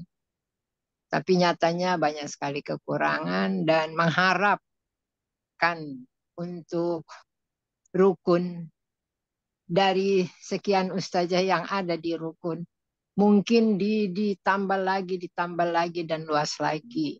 Itu harapannya. Mungkin usia saya nggak sampai lagi mengikuti rukun sampai begitu luas pengembangannya nanti. Insya Allah, semoga Allah berikan Hmm. kesempatan dan keberkahan untuk para ustazah. Ya. Amin. Amin, amin, ya Rabbal Alamin. Terima kasih Bu Siti. Eh, menguatkan kita semua di sini juga ada beberapa ustazah ya. Kita sering ini sering mendapatkan kata-kata dari orang lain ya. Eh, ya pengajarnya masih muda-muda gitu. Mana bisa itu, mana kompeten, mana ini gitu ya. Cuman kita balik lagi ya, ini juga curhatan para ustazah-ustazah yang lainnya juga, bahwa kita balik lagi pada niat kita. Jadi ketika manusia berkata apapun, yang menilai juga bukan manusia, yang nilai itu Allah. Dan niat itu nggak bisa dilihatkan kepada manusia. Niat itu yang tahu Allah. Jadi belajar dan mengajar itu bukan tentang usia, tapi belajar dan mengajar itu kebutuhan, kewajiban, hak kita untuk terus semua usia, gitu ya. Jadi Iya. ini memotivasi ya. Saya juga terus memotivasi para ustadz ustadzah di rukun bahwa teman-teman perlu terus bersyukur gitu ya. Perlu terus bersyukur diberikan Allah nikmat untuk mengajar di usia muda gitu. Karena nanti ketika teman-teman sudah mengajarnya dari usia muda, akhirnya jadi sebuah habit, kebiasaan dan kebutuhan untuk terus mengajar gitu. Amin. Iya, Insya Allah. terus itu. Kadang juga teman-teman kan tentunya semuanya butuh motivasi ya. Tuh motivasi bukan hanya santriwati dan juga pasti ustazah-ustazah juga. Maka di sini saya selaku pelayan ya di rukun terus menyemangati para ustadz ustazah semangat terus gitu ya. Jadi kita punya mimpi yang besar untuk memberantas buta huruf Al-Quran di dunia ini gitu. Jadi kalau kita punya impian yang besar, maka ikhtiar dan doa kita juga harus tinggi gitu. Ujiannya pasti juga akan sebanding gitu. Iya, benar. Ujiannya pasti juga akan sebanding. Tapi ya kita kalau udah menyadari itu di awal, maka ketika ada ujian-ujian, oh ya Allah, Allah mengingatkan kita bahwa impian kita besar gitu. Maka ujiannya juga akan sebanding. Jadi ya nggak apa-apa, semangat selalu. Pun juga Bu Siti, em, meskipun sudah pensiun ya, di sini juga banyak para santriwati lansia, juga sudah sampai 3 tahun mau 4 tahun. Ini dari awal mengaji di rukun, yang awalnya masih terbata-bata sampai sekarang Alhamdulillah sudah banyak yang hafal juz 30 ya. Iya. Alhamdulillah, semua awal-awal em, selalu ini ya, Ustazah minta motivasi gitu ya. Ya semuanya. Jadi selalu motivasi saya selalu ada semangat mencari ilmu. Semua usia, semua latar belakang. Jadi yang muda-muda semangat juga belajarnya harus termotivasi kepada bunda-bunda yang terus semangat meskipun sambil gendong anaknya, bahkan mengajar pun, bahkan belajar pun juga sambil bekerja dan lain sebagainya harus termotivasi. Yang sudah menjadi bunda-bunda juga termotivasi dengan yang em, muda-muda bahwa harus juga semangat juga gitu ya. Gitu. Itu terima kasih ya Bu Siti. Sama-sama. Ukuran Ya, jazakumullah khairan kasir. amin ya, ya. Mungkin ada lagi yang mau sharing atau tanya? Assalamualaikum saya Ustazah. Ya, Waalaikumsalam. Uti Nelda. Iya, saya mau sharing kali ya. Ya, Saya kan sudah banyak mengikuti ya kajian-kajian online lah ya. Jadi saya mungkin ini apa ngerasa saya udah banyak belajar, saya udah banyak ilmu. Kalau saya dapat masalah, saya nggak akan bersedih seperti itu kan ininya. Iya. Terus kadang di teman-teman itu saya ini kalau kita punya masalah mendapatkan masalah, kenapa kita nggak menyebut alhamdulillah seperti itu kan ya? Tapi setelah seperti itu, saya mendapat ujian yang ternyata luar biasa. Saya nggak sanggup.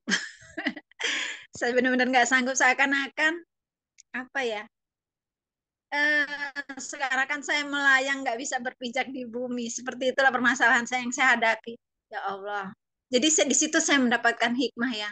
Selama ini mungkin saya karena sombong. Sombong karena oh saya udah belajar nih, saya tahu ilmunya nih. Jadi kalau saya mendapatkan masalah saya nggak akan bersedih karena saya udah tahu untuk apa sih bersedih kan gitu seperti itu. Tapi ternyata ya itu Allah menegur saya, memberikan apa ujian yang cukup luar biasa ya, nggak sanggup lah untuk para apa ya kita ya wanita untuk nggak sanggup ngomong ininya apa menerimanya itu kenyataan itu yang di luar karena selama ini saya sombong gitu bahwa saya sudah belajar nih ini hanya untuk sharing ya saya udah belajar saya bisa menghadapi segala itu sama dengan sombong ya Ustazah ya apa gimana ya seperti itu yang saya rasakan.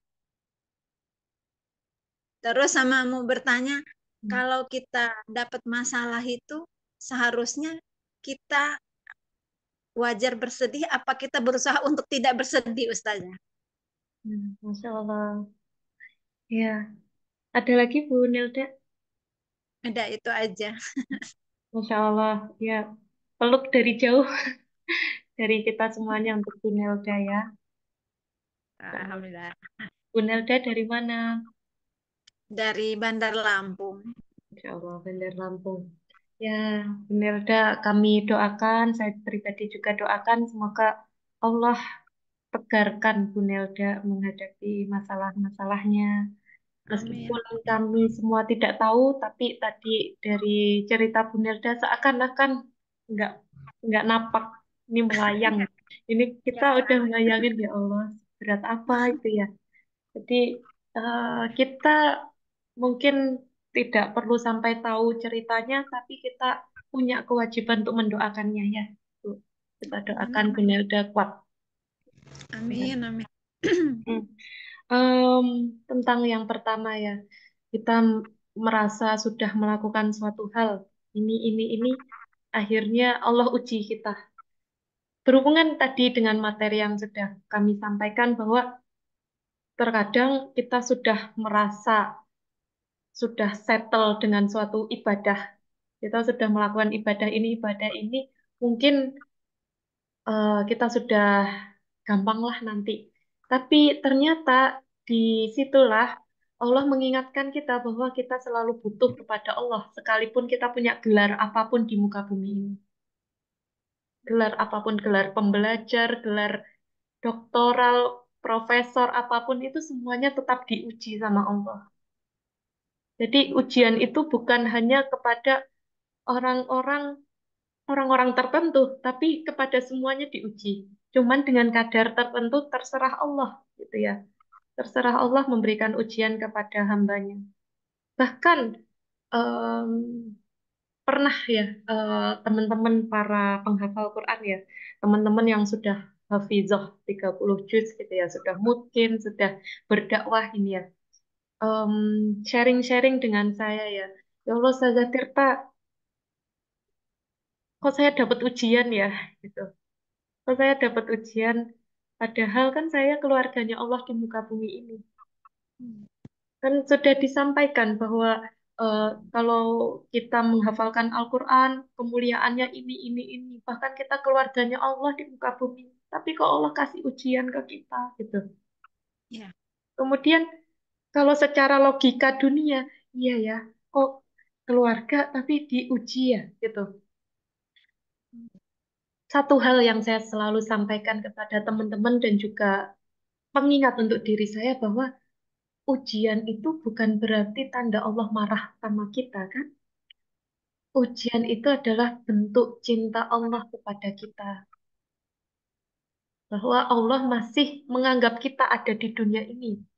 Allah nggak biarin kita loh. Kita diberikan Allah ujian. Allah ingat sama kita karena kita mungkin sering mengingat Allah. Akhirnya Allah ingat kita dengan berikan ujian itu sebagai tanda cinta supaya kita naik kelas. Kalau Allah nggak kasih ujian, nggak naik kelas kita. Naik kelas secara apa? Naik kelas secara sabar. Maka saya selalu sampaikan, tadi saya juga sampaikan bahwa sabar itu proses, ada kelasnya.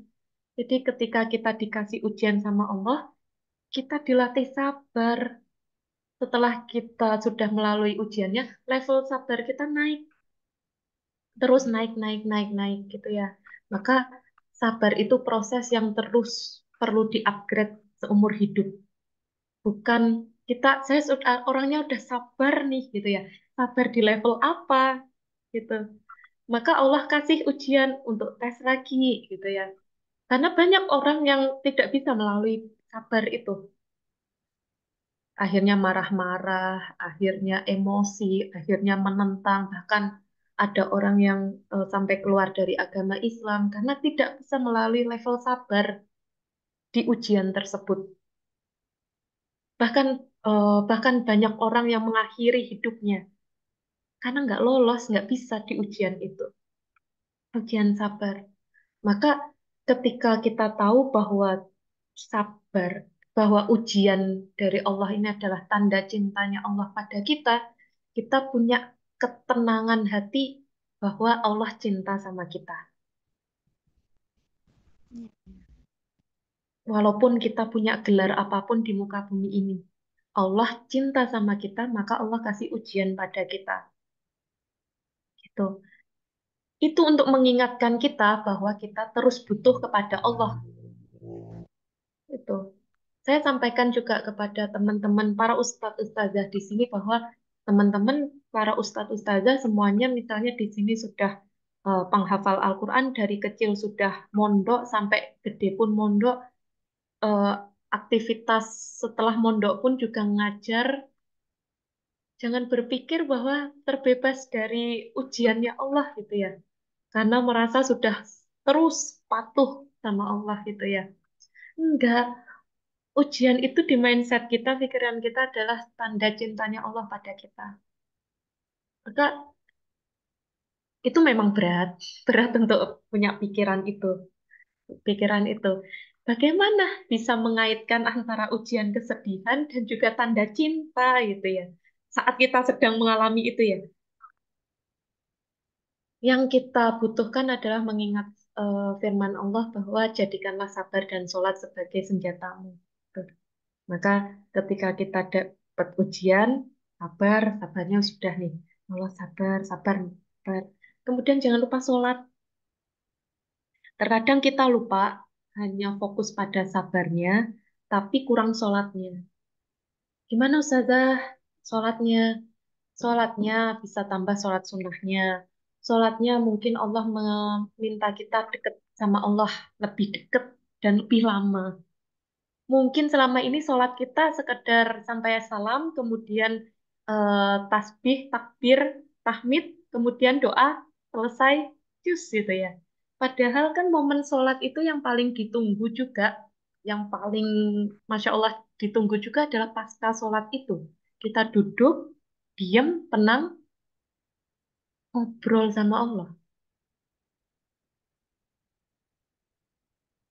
Mungkin di momen ujian itu sebagai tanda cinta Allah adalah Allah pengen ketemu sama kita. Allah pengen kita naik kelas secara ujian sabar dan Allah pengen ketemu kita untuk konsultasi. Kalau nggak dikasih ujian nggak konsultasi gitu. Nggak mau nih setelah sholat duduk diam doa atau merenung gitu di atas sajadah. Jadi mungkin ujian itu adalah tanda sajadah kita itu kangen juga sama kita. Kok lama ya ini ya sajadahnya nggak pernah dipakai.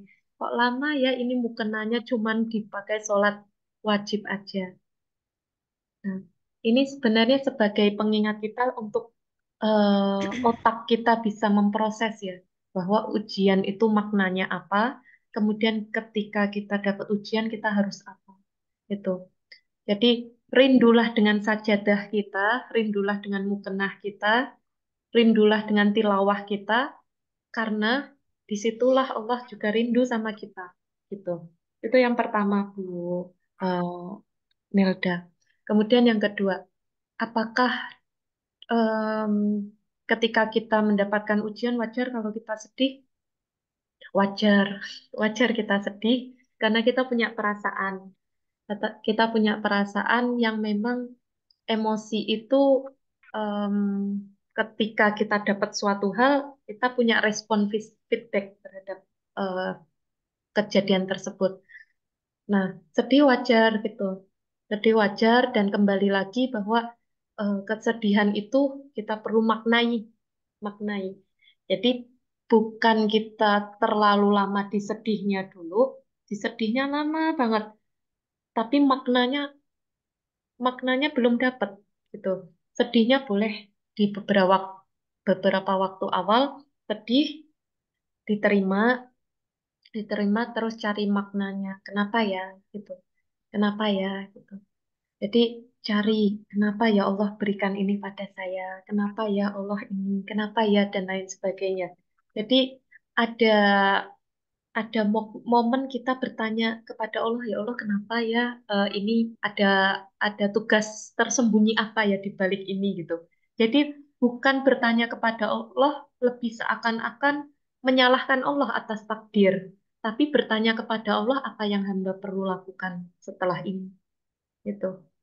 Karena profesi saya sebagai konselor kesehatan mental dan di sana setiap hari saya ketemu dengan teman-teman yang memang menyalahkan Tuhannya, menyalahkan Tuhan setiap hari, setiap aktivitasnya. Kenapa sih ini gini? Kenapa sih ini? Mari kita ubah kenapanya itu bukan kenapa bertanya menyalahkan, tapi bertanya saya harus apa ya ya Allah gitu. Itu memang proses yang sulit, tapi ingat setiap kejadian dalam hidup kita ini adalah momen tes, tes terus gitu. Nah, tes belajar, terus kemudian ketika kita dapat ujian, kita sedih nggak apa-apa, sedih dicari maknanya kenapa, kemudian kita menerima dengan sebaik-baiknya penerimaan. Allah saja menerima kita loh yang sering menyepelekan, kemudian menunda-nunda ibadah, melakukan maksiat. Maka kita pun juga perlu terus menerima gitu ya, apapun yang Allah takdirkan pada kita. Maka di Quran Surah Al-Fajr disampaikan bahwa em, semoga kita kembali kepada Allah dalam keadaan diridhoi dan ridho. Gitu. Maka itulah yang kita perlu tadi doakan ya. Ya Allah, izinkan saya menjadi orang yang punya hati yang tenang. Yang kedua, saya punya rasa cukup. Itu. Dulu saya pernah sedih ketika em, nenek saya meninggal. Saat itu nenek saya meninggal, kemudian sedihnya yang sangat sedih gitu ya. Sangat, sangat, sangat sedih. Sampai sedihnya sekali gitu ya, sangat-sangat sedih. Nggak mau keluar kamar, nggak mau makan, dan lain sebagainya gitu. Pas itu waktu kecil ya, waktu kecil. Kemudian karena saya kurang ilmu gitu ya, akhirnya ya saya sedihnya lama kayak gitu, lama. Seiring berjalannya waktu saya tahu gitu ya, oh ternyata em, dengan kejadian saat itu nenek pergi tutup usia, Allah takdirkan saya bangun rukun ini, maka saya pengen gitu setiap langkah saya berproses di rukun ini, pahalanya itu bukan hanya untuk saya, tapi untuk nenek saya juga. Kayak gitu. Itulah yang memotivasi saya ya, ketika menjalani proses kehidupan, misalnya di rukun ini, bahwa banyak nama-nama yang memang selalu saya doakan supaya dapat aliran pahala gitu. Walaupun tidak melakukan secara langsung beliau-beliaunya, tapi beliau sudah berinvestasi jariah kepada saya, gitu. Jadi saya membayangkan ya, ya Allah, benar-benar ya dalam kehidupan kita tuh niatnya ibadah sama jariah tuh luar biasa gitu ya. Ini sesederhana nenek saya berbuat baik kepada saya, berbuat baik. Kita nggak intens ketemu, tapi kenangan itu membekas. Akhirnya saya niatkan gitu ya, saya doakan semoga jariah eh, apa yang kami perbuat di rukun juga mengalir kepada orang-orang yang sudah tutup usia gitu. Maka itu motivasi untuk kita semuanya, teman-teman semuanya, bahwa niatkan juga setiap langkah kita dalam kebaikan apapun diniatkan untuk jariah, jariah. Jadi mungkin kita nggak tahu di hamba siapa yang nanti kelak ilmu kita itu bermanfaat gitu. Bahkan sampai kita meninggal pun. Itu teman-teman semuanya. Itu Bu Nelda, semoga bisa motivasi, menenangkan hati. Semangat selalu Bu Nelda. Mau tanya lagi Ustazah bisa ya? Masya Allah, ya silakan. Jadi istilahnya ya istilahnya ini permasalahannya sama suami ya. Jadi sampai saya tanyakan kenapa apa sih dia melakukan itu gitu ya, perbuatan seperti itu. Jadi dia tuh komplain sama saya karena kamu selalu bersama Al-Qur'an gitu. Kan saya sering kalau setiap malam itu karena nggak ada kerjaan saya tadabbur Al-Qur'an, menghafal Al-Qur'an gitu kan sendiri seringnya gitu. Jadi ternyata dia merasa terabaikan sama saya gitu. Terus saya sering ikut-ikut Zoom seperti ini. Dan beliau lagi keluar nih sekarang. Jadi dia merasa terabaikan. Jadi sejak kejadian itu sampai anak saya bilang begini, Umi itu waktu Umi bersama bersama Abi itu lebih bagus daripada waktu Umi bersama Al-Quran, kata anak saya gitu yang di pondok menyampaikan seperti itu. Jadi karena udah seperti itu, ya udah, saya sekarang ngambil tindakan, saya agak berkurang dengan Al-Quran gitu. Saya dampingi dia, saya kalau dia lagi buka-buka laptop, saya duduk. Tapi kadang-kadang saya ngerasa, ya Allah, waktu saya kok sia-sia ya, hanya untuk melihat-lihat yang nggak bermanfaat lah. Seharusnya saya kan menghafal Al-Quran, dengan Al-Quran lah. Tapi ya itu yang, jadi gimana ini, saya bingung. Jadi saya renggang dengan Al-Quran hanya untuk mendampingi dia yang jadinya saya merasa kayak sia-sia. Tapi kata anak saya yang di pondok, nasihatnya gitu. Waktu Umi bersama Abi itu lebih lebih berpahala daripada waktu Umi bersama Al-Quran, kata. Itu gimana tuh Ustazah? Saya merasa, aduh bingung. Nah, Insya Allah ya. Ini kejadian menarik, menarik sekali.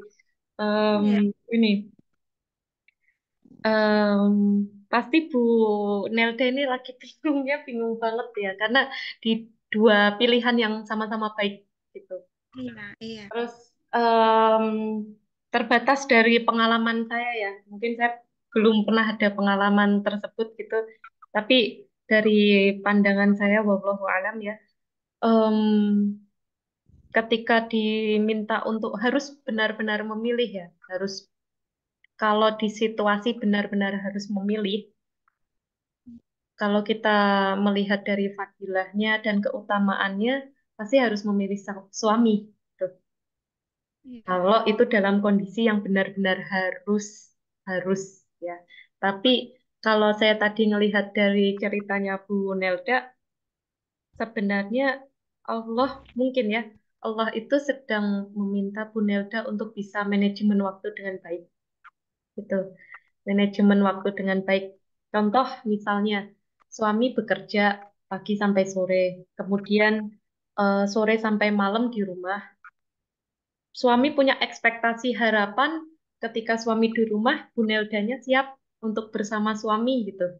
Bersama suami full misalnya saat itu. Sehingga ketika pagi sampai sorenya Bu Nelda bisa belajar Al-Qur'annya, membaca Al-Qur'annya, waktu dengan Al-Qur'annya dan pada saat suami di rumah bisa full bersama suami. Kemudian itu misalnya manajemen waktu yang pertama ya. Saya nggak tahu aktivitasnya Bu Nelda dan suami. Kalau misalnya yang kedua em, bisa disiasati adalah ketika suami itu pulang dan ketika di malam hari misalnya bermain laptop, kemudian Bu Nelda merasa cuma nemenin doang gitu ya. Ya, harusnya kan aku bisa ini ngapal Quran atau apa gitu ya. Jadi bisa ada momen dapat dua-duanya gitu ya. Suami juga fadilah keutamaan menemani suami dapat, fadilah membaca Al-Qur'annya dapat. Ya, saat suami bekerja misalnya sambil juga baca Al-Qur'an jika diizinkan oleh suami kayak gitu. Atau sesederhana nyetel murotal itu kan sudah dapat pahala kayak gitu. Jadi tetap utamakan suami, tapi jangan pernah kita menyalahkan suatu amal ibadah tidak bisa maksimal karena kita sedang menjalankan ibadah yang lainnya.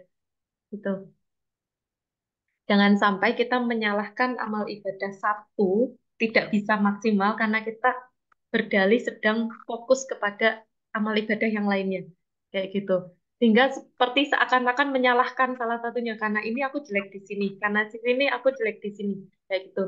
Jadi Allah sedang mengingatkan kita supaya bisa manajemen waktu yang baik dan juga berpikir, berpikir manajemen waktu yang baik dan juga komunikasi.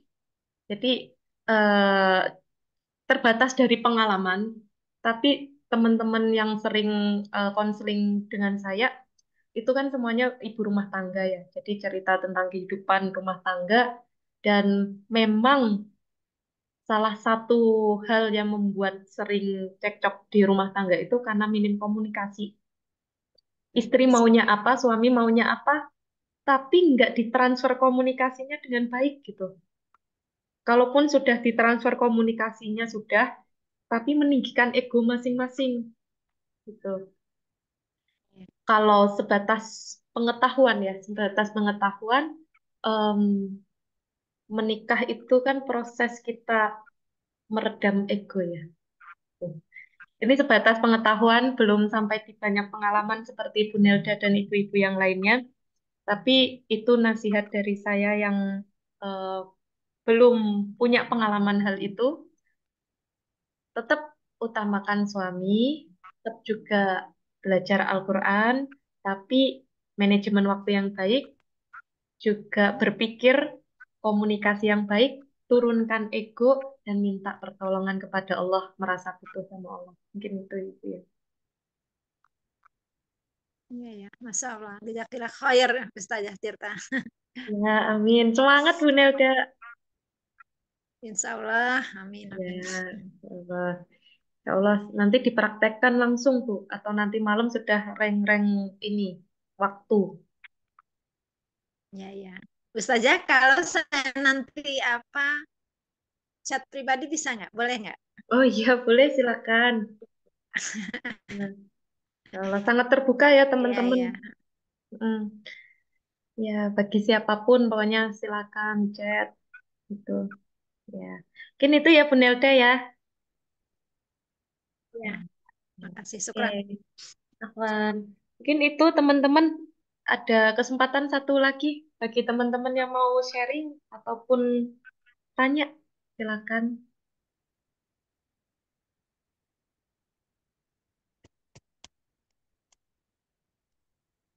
Belum ada? Baik, kalau belum ada, kita akhiri. Semoga bermanfaat malam ini. Saya doakan teman-teman semoga sehat selalu, semangat selalu belajarnya di rukun maupun dimanapun, istiqomah, terus jaga hati minta sama Allah dilindungi dari rasa sombong dan rasa puas. Jaga hati diminta sama Allah dilindungi dari rasa kecewa terhadap takdir. Jaga hati, minta kepada Allah, semoga diberikan rasa cukup dan juga tenang. Amin, amin, ya Rabbal Alamin. Kita akhiri, mohon maaf jika ada tutur kata yang salah. Saya pesan kepada teman-teman yang masih stay, ada 17 orang, jadilah penggerak dakwah di daerahnya, jadilah penggerak dakwah dimanapun berada. Sesederhana apapun yang kita lakukan, insya Allah jadi amal jariah. Jadi fokus pada hal-hal kecil yang istiqomah daripada kita fokus pada hal besar, tapi hanya sekali aja. Gitu. Lakukan hal-hal kebaikan-kebaikan terus teman-teman semuanya. Salam dari kami Rumah Quranul Hidayah. Teman-teman kalau nanti ada kesempatan untuk belajar lagi di Rukun, silakan Rukun sangat terbuka untuk teman-teman belajar ngaji secara online dan juga ngajinya tahsin ataupun tahfidz terbuka ya untuk teman-teman semuanya. Dan saya mohon teman-teman jadi penggerak dakwah di tempatnya masing-masing. Jadi kalau nanti ada informasi apapun dari rukun, baik pendaftaran kelas maupun ada kelas Zoom seperti ini, kajian-kajian dibagikan. Jadikanlah jempol teman-teman semuanya ini menjadi saksi ketika mulut nanti dikunci. Ya, itu saya akhiri. Mohon maaf lahir dan batin. Selamat beraktivitas kembali setelah malam ini teman-teman jadi pribadi yang baru, menjadi pribadi yang benar-benar siap menjalani kehidupan dengan tenang dan rasa cukup. Tenang dan rasa cukup. Itu ihdinas siratal mustaqim. Kita tutup dengan doa kafaratul majelis. Bismillahirrahmanirrahim.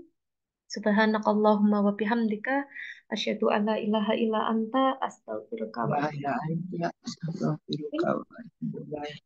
Mungkin kita bisa foto bersama untuk on cam sebentar ya. Ah, Hmm. Yang lainnya mau on cam atau belum? Belum ya. Gak apa-apa. Oh, mau on cam silakan teman-teman. Sudah? Oh ya, masih. Ya, mau on cam. Ya Allah. Ini ada Uti Anissa ya. Uti Anissa ini adminnya Rukun. Jadi kalau teman-teman sering tahu chat di Rukun dari Uti Anissa, dari Uti Novi. Hmm. Kita terbuka untuk teman-teman bukan hanya chat tentang rukun ya, tentang Quran, tapi apapun terbuka ya. Bismillah, satu, dua, oke, sudah. Terima kasih teman-teman. Assalamualaikum warahmatullahi wabarakatuh. Waalaikumsalam. Waalaikumsalam warahmatullahi wabarakatuh, Ustazah. Jazakallah Ustazah. Ya, semangat, semangat. Waalaikumsalam warahmatullahi wabarakatuh. Terima kasih Bu Misna, Bu Sri Linda. Izin live terlebih dahulu Ustazah. Ya, Bu Sri Linda semangat selalu Bu. Ya, salah Ustaz. Mm-mm.